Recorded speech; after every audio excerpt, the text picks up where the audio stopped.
So for number one, finding this derivative, derivative of square root is 1/2 square root. There just happens to be a 7 there, so it will be 7/2 square root. All right, then minus, and then this second part, I'm going to rewrite this as 2x to the -5. That's what that means when you have division. It is a negative exponent. So if we multiply this -5 down, that would be -10. So these negatives are going to cancel, and it'll actually be +10. And then you have to subtract 1 from the power, so it is going to become -6. And then I just need to fix that negative exponent. So it will be 10 over x to the 6. And I wanted to make sure I went over that one because the negative exponents can be tricky. So again, let me recap. I rewrote it as 2x to the -5. We multiplied the -5 down times 2. That would have been -10. The negatives canceled, so it was +10. And then we subtracted 1 from the power. And then we brought that back down to the denominator since it was a negative exponent. The next one I want to make sure I go over. Actually, I want to do like this group of problems here, 5, 6, 7, and 8. These questions on your test, I want you to just leave them alone. In fact, I don't want it simplified. I want to see like every link in the chain rule because I want to know that you understand the chain rule. So for example, number 5, there are 3 links in this chain. The outside is the squared, and then inside of that is secant, and then inside of that is 5x. So we would bring down the 2. It's going to drop to a 1, which you don't need to write the 1 unless you really want to. And then we're going to chain on the derivative of secant, which is secant tangent. So derivative of secant is secant tangent. And then we're going to chain on the derivative of 5x, which is 5. So let me be really clear. This is how I would want to see this written on your test. I want to be able to see all 3 links in the chain rule. And then I don't want you to simplify it. Just stop. Just leave it. Your answers should all look like a great big mess. I want to see it just written out like this and then just leave it alone. All right, number 6 is going to be a quotient rule. So we're looking at this one right here. We're going to do a quotient rule. So that would be the denominator, so 3x cubed, times derivative of the numerator. This is going to be a chain rule. Cotangent is the outside and 4x is the inside. So derivative of cotangent is negative cosecant squared. And then we would have to chain on the derivative of 4x, which would be 4. So again, this is denominator, derivative of the numerator, minus the numerator times derivative of the denominator. So if we multiply that 3 down, 3 times 3 will be 9, and then subtract 1 from the power. And then this is all over the denominator squared. This is how I want to see it on your test. Just leave it alone like that. It's a lot easier for me to grade if I can look, oh, denominator, derivative of the numerator, minus numerator, derivative of the denominator, over denominator squared. I want to see each step like that. So please just write it all out and just leave it alone. Because if it's overly simplified without any work, then I'm going to think you got your answer somewhere else. So I want to see it written out like this.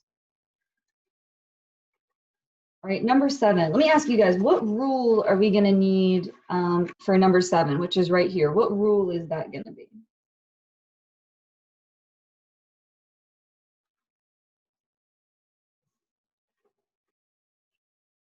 Good. That will be product rule. This is the first function, and this is the second function.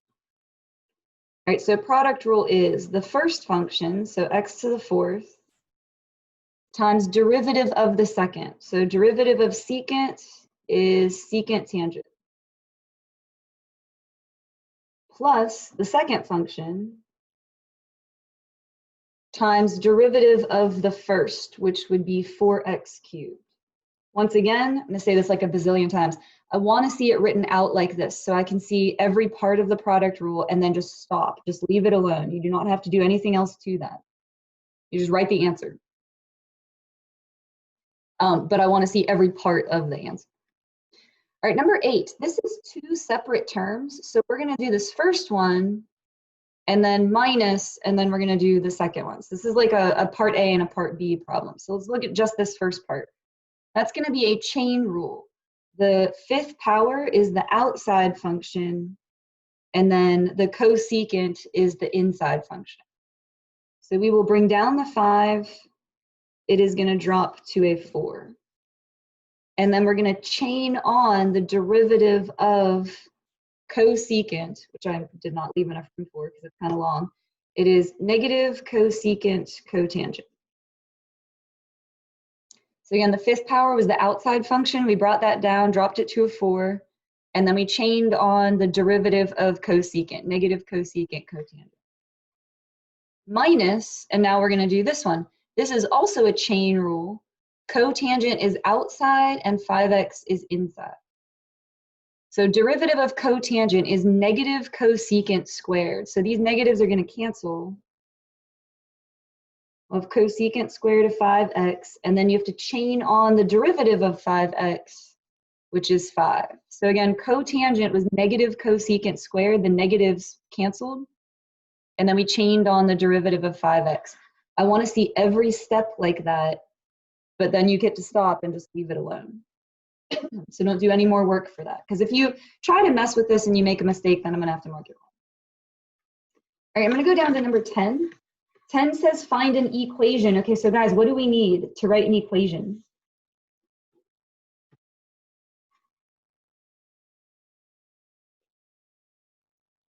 Good, nice, point and slope. All right, so we need a point, we need a slope. So our point of tangency is pi over 2. And we're going to plug that into the function.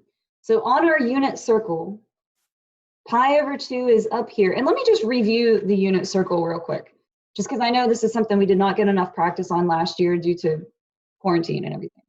Pi over 2 is up here. This is pi. This is 3 pi over 2. And then the whole way around is 2 pi, or 0 pi. That's where you start. But that's going around your unit circle. So pi over 2 is up here, and that's 0, 1. We're doing cosine of that. And cosine of pi over 2, that's the x value, so that would be 0. So it really doesn't matter what this denominator is, because if you have 0 over anything, that's just going to be 0. Right, so cosine of pi over 2 gives us 0. Slope comes from the derivative, so I want to do the derivative and then plug in pi over 2. Okay, so let's find the derivative of this function. It's going to be a quotient rule. So that would be denominator, which is x. Derivative of the numerator, derivative of cosine is negative sine, minus the numerator times derivative of the denominator, which derivative of x would just be 1, and then over the denominator squared. And we are going to plug pi over 2 into this mess. All right, so let's look at this first part. If you plug in pi over 2 for x, that would just be pi over 2. But then we're going to have to multiply that by negative sine of pi over 2. All right, so sine of pi over 2, sine is the y value. That would be 1. We're making that negative, so this part would be negative 1, and then times pi over 2. So that would be negative pi over 2 minus, all right, cosine of pi over 2. Oh, we already did that one. What did we say cosine of pi over 2 was? What did we get for that? Yeah, good, that was 0. So actually, this entire part is going to be 0, so I'm not even going to write it. That would just be minus nothing. All of this just goes to 0. And then this would be over plugging in pi over 2 for x, so pi over 2 squared. So let me simplify that down a bit. One of the pi over 2's is going to cancel. So we would have negative 1 over pi over 2. So that is our slope. So this is my point, this is my slope, and I'm going to go ahead and write the equation. Y minus 0 equals negative 1 over pi over 2, and then x minus pi over 2.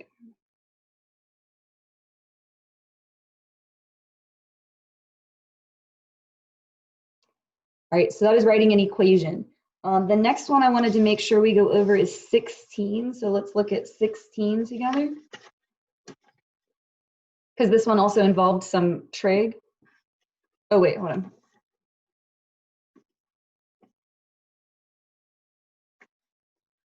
on. This part right here. Sine of pi over 2 is 1. Sine is the y value, so that's 1. So this would be -1. And then we're plugging in pi over 2 for x. So it would be -1 times pi over 2. So negative pi over 2. Sine is the y value and cosine is the x value. Which is nice if you're using these quadrant angles because they're all zeros or ones. Like this last part, cosine was this x value of 0. So like this entire thing went to 0, which is nice because it makes your life easy if they're all ones and zeros. All right, so 16 also involves some trig. That's why I wanted to make sure we got to this one. It is a chain rule. Ln is the outside function and cotangent is the inside function. So when we do the derivative, ln derivative is rational, so that's going to be 1 over cotangent. And then we have to chain on the derivative of cotangent, which is negative cosecant squared. So this was the derivative of ln. It was 1 over, whatever's there. And then derivative of cotangent is negative cosecant squared. And we're going to evaluate this at pi over 4. So let me draw pi over 4 on my unit circle. I know it can sometimes be difficult to type, but I want to ask you guys, what is the side of the triangle going to be? Because they're actually both going to be the same thing. What is going to be the sides of both sides of this triangle?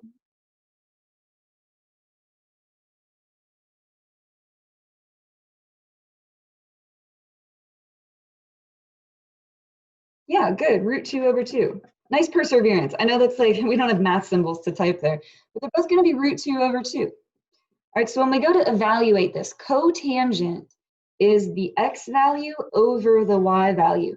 If they're the same thing, anything over itself is 1. So this part just goes to 1. So actually that entire part is just 1 times negative cosecant squared. So we're going to do cosecant, and whatever we get, we're going to square it. Cosecant is the reciprocal of sine. So that means we're going to flip the y value. Now, if you flip root 2 over 2, you're just going to get square root of 2. If you reciprocate that, you will just get square root of 2. So this actually turns out not too bad, because if you take square root of 2 and square it, that's just going to be 2, and then we're going to make it negative. So negative 2 is our answer for that. And I just wanted to make sure I went over that because it involved trig, and I know you guys didn't get enough practice with that last year. So let me recap it again. Cotangent is x over y. Anything over itself is just 1. Cosecant is the reciprocal of sine. So if you flip this, you're going to get square root of 2. We just had to square it and then make it negative. And then the last one I want to make sure we go over is number 20. And then I'll open it up to answer whatever you guys feel you want. I'll just answer as many as I can. So 20 says, use this function. We want x values to be positive. We want the inverse derivative. Okay, so the easiest way to do an inverse derivative is by making these charts. So I'm making one for f and f prime, and then one for the inverse, that's the f with a little -1, and then the inverse derivative, which I don't really like that notation. If you don't like it either, I agree with you. But that's the -1 means inverse, and then the prime means derivative. So whatever lands in this box, that's our answer. And this says that we want to evaluate that derivative at 1. So 1 is going to have to go here. So which other box can I put 1 in? The x, the f prime, or the f inverse? Where else can this 1 go? Since it goes here, where else can I put it?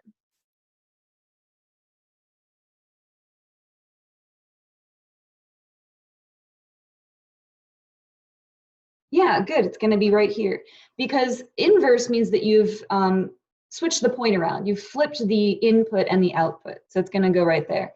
Now that allows you to set up a problem because you have this function, which is right here. We're going to set this function equal to 1 and see what x is. So I'm going to take this function, 2x cubed minus 15, and make it equal 1. So welcome back to algebra class. We're going to solve the equation. So we get 2x cubed equals 16. Divide by 2, and you're going to get 8. And then to get rid of the cubed, we're going to cube root. So cube root of 8 is 2. So I know this x value is 2. And so if this point is 2, 1, this point is 1, 2. And then the last thing I need is the derivative. So we're going to do f prime. And so the derivative of this function would be 6x squared. And we're going to plug 2 into that. That's what we just found right here. X was 2. So I'm going to plug in 2. 2 squared is 4 times 6 would be 24. And then do you guys remember how I get from there to my answer? What is my final answer to this whole question going to be? Yeah, good, perfect. You're just going to flip it over. So 1/24. So when you do a question like this on the test, please make sure you circle your answer just so that I know you understand that that's what your answer is. Or you could write it off to the side. F inverse prime of 1 is 1/24. Just write your answer separately if you want. You don't have to though, but as long as you circle your answer, then I'll know what you're talking about. All right, I have like 2 more minutes. I'm gonna take your questions. You can just type them in the chat. And then I'll go over a little bit. If you need to leave at 10:20, you can. If you want to stay on, I'll do as many more of these as we need. This last section are all the chart problems. Make sure you look at these. I don't want anyone to miss this. This would just be writing out the product rule and then evaluating it at 1. This would just be writing out the quotient rule, evaluating it at 1. Oh, and how do you know to find an inverse derivative? It says right here. F inverse is with the little -1, and it says find the derivative. So find the derivative of the inverse at 1. And then someone asked for 23. So let's look at 23. Good, I'm glad we're gonna do one of these chart ones. This is the chain rule, and then we're gonna plug in 2. Yeah, anything that has a chain rule is tricky because you have something inside of something else. So chain rule is the derivative of the outside, that would be f prime, leave the inside alone, and then you're going to chain on the derivative of the inside. So that's like step 1. You get a point just for writing that. Don't link it with an equal sign because they aren't technically equal statements, but we're going to evaluate this at 2. So we're going to start here. We're going to do g of 2, and whatever we get, we're going to do f prime of that. So g of 2 is 3. So I know that this part is 3. And then f prime of 3 is -4. So this first part is going to be -4. And then I want to do times g prime of 2. So I'm plugging into g prime of 2 is 1. So this would be -4. So it is 10:20. If you need to go, you can. I'm just going to say this. And if you're going to stay on, I'll do a few more for like a few more minutes for you guys. With this unit, I get that it's all these rules, and I'm not, sitting there with you at your house watching you take this. But if you just copy the rules from your notes, you are only hurting yourself there because when you go to take the AP exam, you're not going to know them. So I expect your test to be closed notes. You need to make yourself some flashcards, and you have to know these going forward.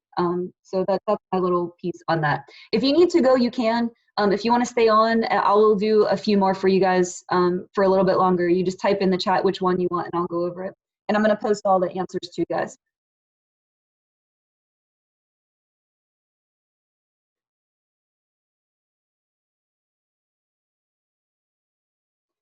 So again, you just type whatever problem you want me to do in the chat, and I will work for a few more minutes for you guys.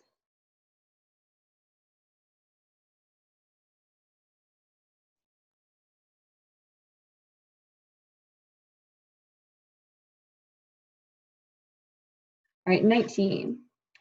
All right, so 19 says our function is ln. G of x is the inverse. All right, so that means G of x is going to be e to the x. Ln and e are inverses. So if this is f of x, its inverse G of x is going to be e.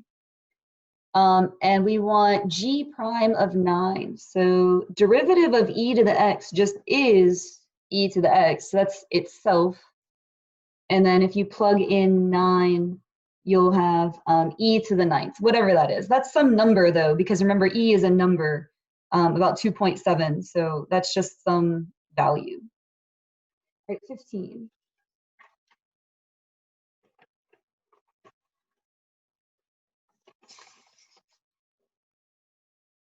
Right, so we're going to find f prime, and then we're going to plug in 0. So we're going to find the derivative, and then we're going to plug in 0. So derivative of 3x would just be 3 plus, now this will be a chain rule. The outside function is exponential. That'll just be itself. And then the inside function is all this stuff. So basically just copying the problem down. Whenever you have exponential, you're basically just rewriting the problem. And then we're going to chain on the derivative of this inside stuff. So that would be 14x plus 2. All right, and then plugging in 0. So this will be 3 plus 0 is going to make all of this 0. So e to the 0 is 1. And then if we plug in 0 here, we'll have 2. So 1 times 2 is 2. And so my final answer for the whole thing is 5. So we did the derivative. This involved a chain rule. And then we plugged in 0 for x. All right, and then number 4.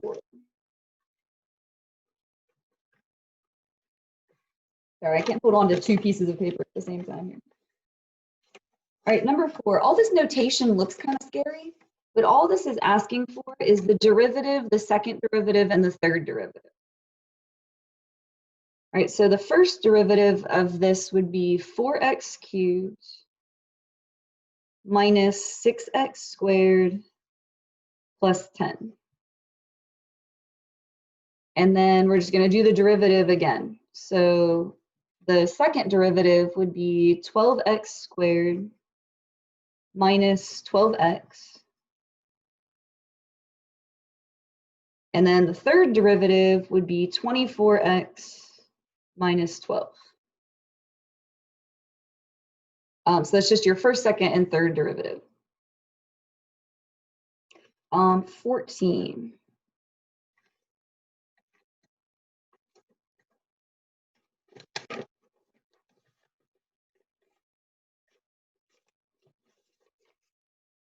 All right, so this one we're going to do the derivative and then plug in 1. This is going to be a product rule. So my derivative is going to be the first function, so y cubed times derivative of the second. So that would be itself, and then chain on the derivative of 2x, which would be 2. So first times derivative of the second plus the second times derivative of the first, which would be 3x squared. And then we're going to plug in 1. So 1 cubed would just be 1. So basically ignore that. That's just going to be 1. If we plug in 1 here, this will be e squared times 2. So 2e squared plus, and then if we plug in 1 for this, this part would be e squared. This part would be 3. So 3e squared. And then if you add those together, you will get 5e squared. All right, and then I will do one more. Do you guys want to pick one more? Do you want another one of the chart problems? I mean, it's up to you guys, but I'll do one more. What else would you guys like? Do you want to pick one more?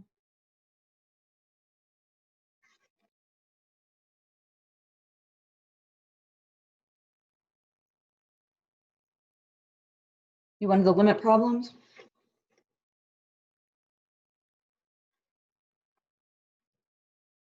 All right, so for this one, if you plug in 0, you're going to get indeterminate. You're going to have 0 over 0. So we're going to multiply by the conjugate.